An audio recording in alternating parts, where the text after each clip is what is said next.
Then we will shift to the actual changes to the waiver that accompany amendment number 2.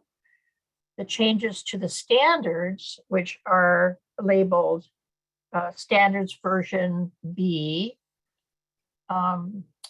changes to A&R, and then any questions that you have.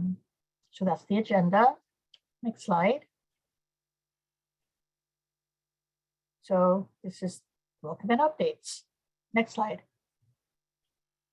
So I think I said that this is amendment number 2, not number 1. And the reason why is that first one was the Appendix K that gave us the authority to implement the temporary rate increases under ARPA. And speaking of the American Rescue Plan, please don't forget to submit claims that will qualify for the 10% increase in FMAP. And in order for us to benefit for that 10% increase, all retroactive claims from that April 1st, beginning of the ARPA period, should be submitted by March 25th. So all eligible claims, please submit those by March 25th, because that's how we're financing the various things like the rate study. So please make that extra effort, reach out to your business people, the people who manage your claim submittal process, and get as much as you can in by March 25th of this month. And we thank you for that extra effort. Some of the glimpses into the future, we are in the process of submitting another waiver amendment. It's called waiver amendment number 3. And it seems like it's a duplication, but it's really not. It has to do with shifting the authority for the rate increase to the actual waiver versus the Appendix K, which is only active during the public health emergency and 6 months after that. So we wanted to make sure that we included or had an authority for the rate increases going forward, should we get the funding for them. And that is now going to public comment. It's in active public comment right now, and that public comment period is from the beginning of this month to April 15th. So if you have any questions on that, please let us know. So again, this is the waiver amendment number 3 is going to be singularly focused on the rate increase that we already have in place, but it's just shifting from the emergency authority to the actual waiver authority to implement. The next coming soon is something that we're planning to share with you more about the opportunities to engage in several of our American Rescue Plan initiatives. And these are the initiatives that are focused on provider training, organizational change, and specific technical assistance. And we're going to highlight 4 of the areas. And we're going to actually bring on the people that we have contracted with to help us with these initiatives. So I'll just mention that a save the date will be coming up very shortly. It'll be either at the end of March or the beginning of April. And the 4 initiatives that we're going to highlight are the Competitive Integrated Employment ARPA initiative, and that we're getting help from John Butterworth, Dr. John Butterworth, who is with the University of Massachusetts and a national leader in the area of competitive integrated employment. We're really fortunate that, that he's working with us. The other initiative will be training, and I think will be valuable to many of the providers, especially with the quality management part of the standards that are a requirement to phase in over time. And so this specific initiative will be on quality management, technical assistance, and training. And we've engaged with NASD, National Association of State Directors of Developmental Disability Services, and Mary Sowers is the executive director of that, and will be heading up that initiative. The next one is Community Navigator, so a training technical assistance kind of community of practice for those agencies that are implementing Community Navigator services or want to implement Community Navigator, the new service. And that will be led by our own somebody. So that is Jessica Worster, who worked with us previously on employment initiatives. So a lot of you know her and know the quality of her work. And the last one is the Positive Approaches Initiative. This is really our trauma-informed care and shifting to positive versus restrictive supports for people. And that is being led by Dr. Ruth Myers, Dr. Maggie Bennington Davis, and Tim Murphy of Oregon, who have, all of these people have worked extensively with Hawaii in the past on trauma-informed care. So we are going to be sharing the initiatives. We're going to ask the folks that are leading to appear in cameos and answer questions that they can.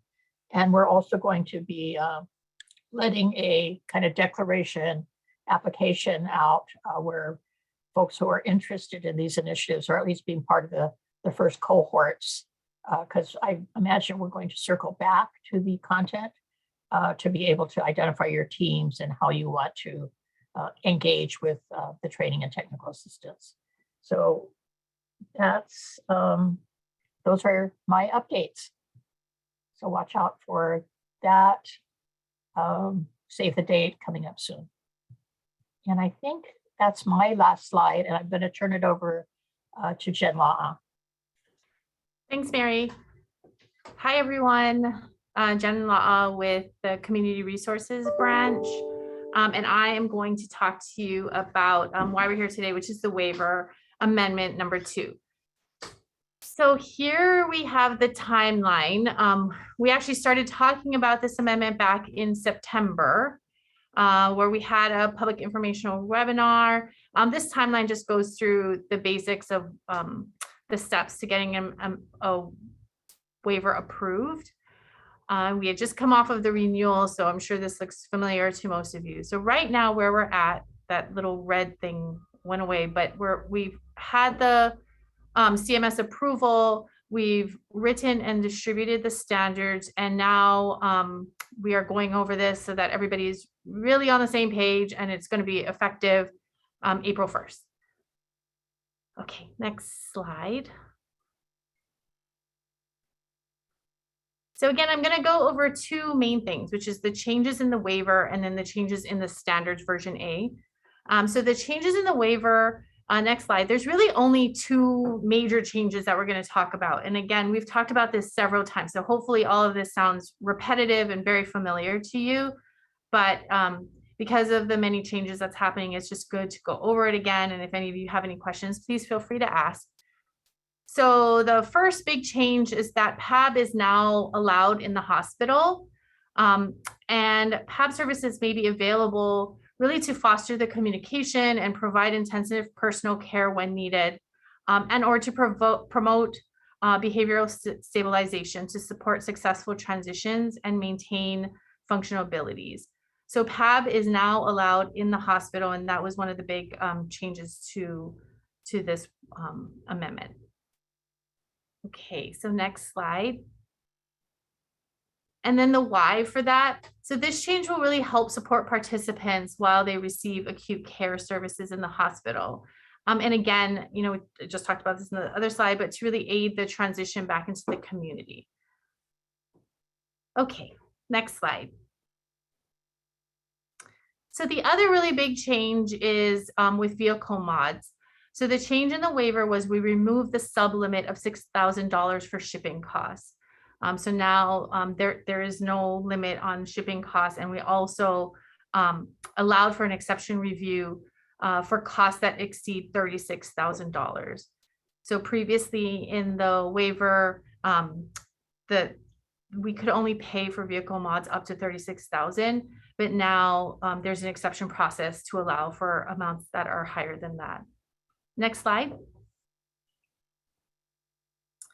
And the reason why we did that was because, as you can imagine, and probably even more so now than even when we did this, there's just increasing costs and shipping, as well as with the conversion or the modification for the vehicle.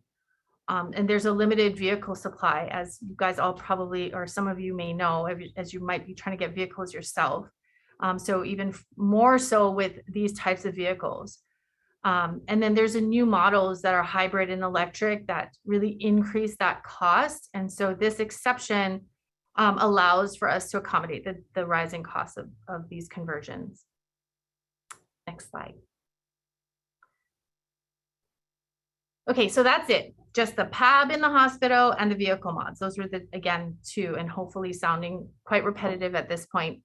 But we also made those changes in the standards, as well as reflecting some of the other changes that we're going to discuss right now in the standards. Next slide. So there's 5 main things that we're going to highlight today, but if you guys have the standards in front of you or go log in, I see it in the chat, look at your emails, whatever it might be. We have a table in there that highlights all of the changes. What we're going to do today is talk about the 5 that just we want to bring to your attention. Hopefully none of it is new, but again, just bringing it to your attention. So in the standards, we added language regarding the HCBS final rule. You've seen lots of communication coming out of the division on this, but we just wanted to make it clear that that providers need to be demonstrating compliance with the HCBS final rule, and may be subject to corrective action plans or sanctions as we move through this process and get to the final rule compliance date, which is March of 2023. Next, we have CLS individual. So again, we just wanted to remove, clarify some of the language. And that's really what we did in the standards, was just a lot of clarifying or removing or adding language if it made it confusing. So we removed the limitation for the use of CLS individual at work. So there were some fading requirements prior, so all of that was removed. Next is PAB. So this might be new to some of you, but PAB retainers may be authorized during hospital stays. So we just mentioned that PAB service is allowed in the hospital, but we also have in there PAB retainers. So if a participant is hospitalized, the provider may bill for this PAB retainer, and it is for up to 24 days in a calendar year. Next, respite. So this is, again, just a little bit of clarifying language. We clarified that respite may include general supervision during overnight hours when the worker is required to be present and responsive to participant needs. So we wanted to add that language to clarify that this is an activity that's allowed for respite. And then finally, around training and consultation, case managers can authorize 2 hours for nursing assessments annually, and additional nursing assessments may be authorized for significant changes to the participant's condition. So again, this is just clarifying language to make it clear that these 2 hours may be authorized. We also made it clear that providers must use the provider nurse delegation packet when completing the nursing assessment and delegation plan. So that needs to be updated and signed annually. So again, these are just the 5 that we really wanted to highlight. Again, please go back and look at the table of changes. We made everything yellow so that it would be easy to see where the changes are. And in that table, it'll be really clear to see all of the changes throughout the standards. And again, this is titled Standards Version A. Okay, and finally, this is kind of a really short webinar. But please, if you have any questions so far, please put them in the chat, and we'll answer your questions as they come in. Changes to the appendices and resources, which is also attached to the waiver standards, version A. Next slide. Okay, so there's 4 changes to the, or additions to this appendices and resources. The first is we added that provider nurse delegation packet. So that is now part of the ANR. We also added sample letters and forms around staff qualifications and requirements. We were able to streamline some of the staff validation process, where we are now requiring just the spreadsheet and not the individual validation for each staff. Okay, then we have added sample letters around the monitoring provider agencies, and we added the updated monitoring tool. So again, no changes there, just wanted to highlight that these things are now in the ANR. And then finally, as a resource, we added sample discovery and career planning profiles for your resource, for your hopeful use, that you'll find it useful. So those are the changes for the appendices and resources. And that is about it. So I will hand